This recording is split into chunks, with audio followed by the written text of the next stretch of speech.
নমস্কার, আমি তোমাদের জয়দেব শাস্ত্রী।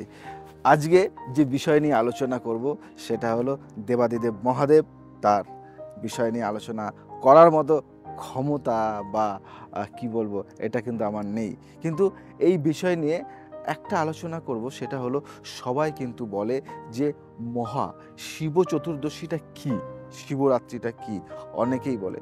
তো পুরাণে একটা কাহিনী রয়েছে, বিভিন্ন কাহিনী রয়েছে, বিভিন্ন মানুষের বিভিন্ন মতামত রয়েছে এবং বিভিন্ন কাহিনী রয়েছে। তার মধ্যে থেকে একটা কাহিনী আমি বলবো, সেটা বহু আগে সুত নামে একজন মুনি ছিলেন।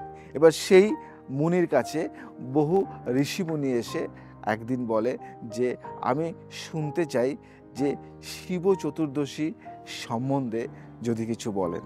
তো তখন সেই সুত তিনি বললেন যে বলবো, আমি নিশ্চয়ই বলবো।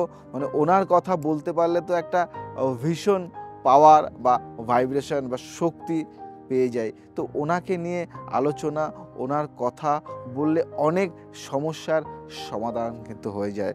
দেবাদিদেব মহাদেব বলে কথা, আশুতোষ বলে কথা, শিব বলে কথা। যে শিবের কথা শুনলে বা শিবের স্তোত্র পাঠ করলে বা শিব কথা যদি আমি শুনি, তাহলে কিন্তু অনেক সমস্যার সমাধান হয়ে যায়। তো উনি বললেন যে ত্রেতা যুগে বিল্ল বলে একজন ছিল। সেই ব্যক্তিটি কি করত? মানুষকে মানুষ বলে জ্ঞান করত না, হিংস্র ছিল। সে শুধু হত্যা করে বেড়াতো। সে বনে গিয়ে কিন্তু পশু হত্যা করত, হরিণ বধ করত এবং তার পেশা ছিল, শিকার ছিল হরিণ। এবং হরিণ সে শিকার করত এবং অনেক সময় দেখা যায় যে সে হরিণকে অযথা শিকার করে মেরে ফেলত। হরিণ শিকারই ছিল তার জীবিকা এবং সেই হরিণকে হত্যা করত এবং সেই হরিণকে মেরে সে কিন্তু শিকার করত এবং তাদের খাদ্য, তাদের ক্ষুধা নিবারণ করত কিন্তু সেই হরিণের মাংস দিয়ে। এবং সেই হরিণ যখন সে যেদিন না পেত, সেদিন কিন্তু খুব খুব খুব খুব সমস্যার মধ্যে কিন্তু সে থাকতো এবং তার ওই একটাই পেশা ছিল। তো কি হলো, একদিন বাড়িতে সবাই ক্ষুধার্ত এবং সে যায়, কোথায় যায়? জঙ্গলে যায় এবং জঙ্গলে গিয়ে দেখে যে সে একটা হরিণ পায় কিনা, কিন্তু সে কখনো কোথাও হরিণ আর পায়নি সেদিন। তো সেদিন রাত হয়ে গেছে। তো কি করবে, একটা বেল গাছের উপর কিন্তু সে উঠে দাঁড়ায় এবং তার সামনে ছিল জলাশয়। সে ভাবতে থাকে যে আমি এখানে লুকিয়ে থাকলে সেই জলাশয়ের মধ্যে কিন্তু যদি কেউ জল খেতে আসে, হরিণ বা অন্য যদি কোনো জন্তু জল খেতে আসে, তাকে কিন্তু মেরে তাকে শিকার করে সে নিয়ে যাবে। এবং সে জানে যে আমি বেলগাছে উঠে থাকলে আমারও তো জল তৃষ্ণা পাবে। তো সে জল নিয়েই কিন্তু ওখানে ওঠে এবং সেই বেলগাছের উপর সে কিন্তু অপেক্ষা করতে থাকে হরিণের। কখন হরিণ আসবে, জল খাবে, সেই হরিণকে তীর দিয়ে মেরে তাকে শিকার করবে।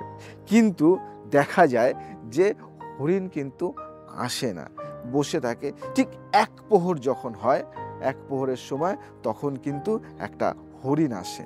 হরিণ জল খাচ্ছে এবং সেই সময় সে তখন উঠে সেই বেলগাছের উপর থেকে তখন তীর মারতে গিয়ে তখন ওই বেলগাছ থেকে 2-3টে বেল পাতা পড়ে যায় এবং যেখানে পড়ে সেখানে কিন্তু শিবলিঙ্গ ছিল। সেই শিবলিঙ্গের উপর পড়ে এবং উঠতে গিয়ে সে যখন সে জল খাওয়ার জন্য নিয়ে যায়, সেই জল থেকেও কিছুটা জল পড়ে। তখন সেই এক প্রহরের সময় কিন্তু পুজোটা হলো। সে তার অজান্তেই কিন্তু সেই শিবের মাথায় জল এবং বিল্বপত্র কিন্তু পড়লো সেখানে এবং সেখান থেকে ওর অজান্তেই সে শিকারীর অনেক পাপ কিন্তু নষ্ট হয়ে যায়, ধ্বংস হয়ে যায় এবং সে তখন মারতে যায় সেই হরিণটাকে যে জল খাচ্ছিল এবং সেই মারার সময় সেই হরিণটি মানুষের গলায় বলে ওঠে, আমাকে মেরো না, আমাকে কেন মারছো? সে বলছে যে তোমাকে মারবো, তোমাকে মেরে শিকার করে আমি আমার বাড়িতে নিয়ে যাব। বাড়িতে নিয়ে গিয়ে আমার লোকজন বা যারা আমার আছে, আমার সন্তান যারা আছে বা আমার বাড়িতে যারা আছে, তাদেরকে আমি তাদের ক্ষুধা নিবারণ করব। সেই হরিণ তখন বলে, তাহলে তো আমি পরম সৌভাগ্যবান যে আমার আমার মাংস কারো ক্ষুধা নিবারণ করবে। তাহলে তুমি আমাকে একটু সময় দাও, আমি বাড়িতে গিয়ে আমি তাদেরকে বলে আসি বা তাদেরকে একটু জল নিয়ে তাদের খাইয়ে আসি। বলে, না না, তুমি চলে গেলে যদি তারপর আবার না আসো? তখন সে বলল যে বায়ু যদি সত্য হয়, বায়ু কিন্তু সেইভাবেই তার কাজ করে যায়। বায়ু সেইভাবেই কাজ করে যায়, সূর্য সেইভাবেই কাজ করে যায়, অগ্নি সেইভাবেই তার কাজ করে যায়। তার সত্যতা বজায় রেখে সে তার মতো করে কাজ করে যায়। আর আমি যদি ফিরে না আসি তাহলে আমার মস্তকে পাপ লাগবে। কি পাপ লাগবে? যে নারী তার স্বামীর কথা না শোনে যে পাপ হয়, সেই পাপ আমার লাগবে। যে নারী স্বামীর কথা না শুনে অন্যের সাথে সম্পর্ক করে, সেই পাপ আমার মাথায় লাগবে। যে নারী সারা দিন বাইরে বাইরে ঘুরে বেড়ায় কিন্তু কোনো কাজকর্ম করে না এবং বাড়িতে এসে সবার উপর চোটপাট দেখায়, সেই পাপ আমার মাথায় লাগবে। তো এরকম বিভিন্ন পাপের কথা শোনার পরে তখন তার মনে হলো, যেহেতু সেই বিল্বপত্র এবং জল শিবের মাথায় পড়াতে তার অনেকটা পাপ নষ্ট হয়ে যায়, সেই কারণে কিন্তু সে চলে গেল। এবং সে চলে যাওয়াতে সে যখন খুঁজতে আসলো, সে যখন চলে যায়, তার বোন হরিণ, মানে হরিণ ছিল, সেই হরিণ যখন চলে যায় তার বোন খুঁজতে আসে তাকে, এবং তাকে খুঁজতে এসে সে যখন ওই জল খেতে যায় তখন সে ভাবে যে আমি একে মারবো। একে মারতে ওঠে, তখন বলে, তুমি আমাকে মারছো কেন? বলে, তোমার আগে আরেকজন এসে চলে গেল, সে কিন্তু এখনো আসেনি, তাই তুমি এসছো, তোমাকে মারবো। বলে, আমাকে একটু সময় দাও, আমি বাড়িতে গিয়ে বলে আসি, তারপরে তুমি আমাকে মেরো। বলে, না, একজন গেল, সে কিন্তু আমার কথা রাখেনি, তাই তোমার কথা আমি শুনবো না। বলে, আমি যদি না আসি তাহলে কিন্তু তোমার পাপ লাগবে। তার আগে যখন ও আসে তখন কিন্তু দুপহর হয়, এবং দুপহরের সময় কিন্তু সেই একইভাবে সে যখন মারতে ওঠে তখন সেই বিল্বপত্র এবং জল কিন্তু সেই শিবের মাথায় পড়ে, এবং তখন তার হিংসা, তার ক্রোধ, তার কিন্তু অহংকার অনেকটাই কিন্তু লুপ্ত হয়ে যায়। এইভাবে সেই বোন যখন আসে, সে যখন তার কিছু বলে দেয়, বলার পর সে যখন বাড়ি যায়, বাড়িতে গিয়ে আরেকজন আসে, সে যখন তাকে মারতে যায়, সেইভাবে সেই বিল্বপত্র তার মাথায় পড়ে, শিবের মাথায় পড়ে কিন্তু তার 3 প্রহর কেটে যায়। এরপরে চতুর্থ প্রহরের সময় সেই হরিণগুলি বাড়িতে গিয়ে তাদের মধ্যে আলোচনা করে। এ বলে আমি যাব, ও বলে আমি যাব, ও বলে আমি যাব। এখন সেই বাড়ির সবাই মিলে আলোচনা করে বলে, তুমি কি করবে? তুমি কি করবে?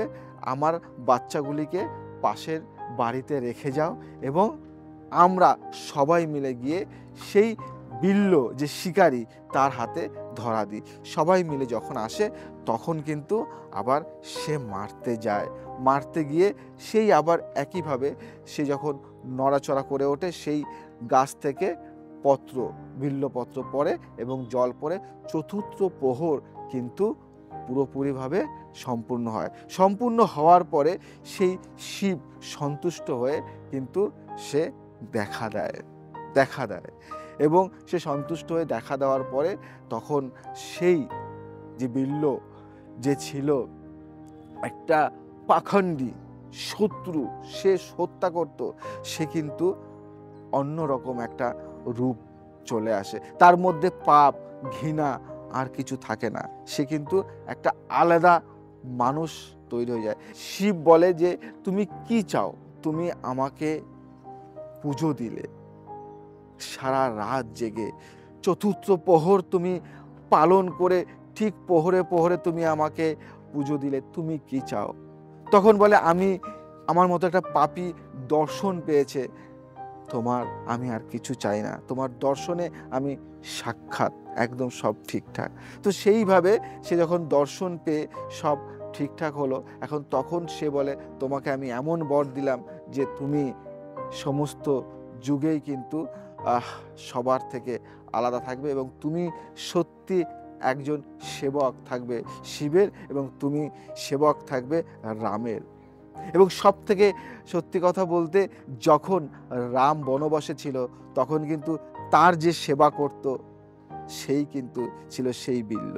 তো আমি তোমাকে বলবো, তোমাদেরকে বলবো যে শিব পুজোর এরকম বহু কিছু কাহিনী আছে, আমার কাছে শুনতে পারবে, তুমি জানতে পারবে। কিন্তু তার আগে বলবো, যে হরিণ বধ করতো, যে পশু পাখি বধ করতো, যে সবাইকে ধ্বংস করতো, তার মধ্যে হিংসা ছিল, তার মধ্যে ঘৃণা ছিল, তার মধ্যে রাগ ছিল, তার মধ্যে জেদ ছিল, তার মধ্যে নেগেটিভ ভাইব্রেশন ছিল, তার মধ্যে সব কিছু থাকা সত্ত্বেও সে যখন শিবের পুজো করে এবং শুধুমাত্র বেলপত্র আর একটু জল দিয়ে, তাতেই কিন্তু সেই শিব সন্তুষ্ট থাকে। তাই আমি তোমাদের সবাইকে বলবো যে শিব পুজোতে কিন্তু এই কিছু চাই না, হোম যজ্ঞ এত এত কিছু দরকার নেই। শুধু তোমার নিজের মতো করে একটু জল আর বেলপত্র, বিল্লপত্র মানে বেল পাতা, সেই বিল্লপত্র যদি তার মাথায় দাও এবং একটু জল যদি শিবের মাথায় ঢালো, তাতেই কিন্তু শিব দেবাদিদেব মহাদেব রুদ্র সে কিন্তু সন্তুষ্ট এবং সে কিন্তু সর্বশক্তিমান। তোমাদেরকে কিন্তু অনেক ভাইব্রেশন, অনেক কিছু দিয়ে দেবে। যদি মনে করো যে শিবরাত্রির দিন আমরা যেতে চাই মধ্যমগ্রাম সারদাপল্লী 51 কালীবাড়িতে, তাহলে অবশ্যই চলে এসো। এখানে কিন্তু শিবরাত্রি উদযাপন করা হয়, শিবরাত্রি পালন করা হয়। আর শিবরাত্রি দেখো, শিবের রাত্রি সেই দিনটি পালন করা হয় 8 তারিখে, 9 তারিখ কিন্তু নয়। 9 তারিখে কিন্তু আমরা শিবরাত্রি পাচ্ছি না, শিবরাত্রি থাকছে না, শিবরাত্রিটা থাকছে 8 তারিখে। তাই তোমরা 8 তারিখে কিন্তু চলে আসতে পারো।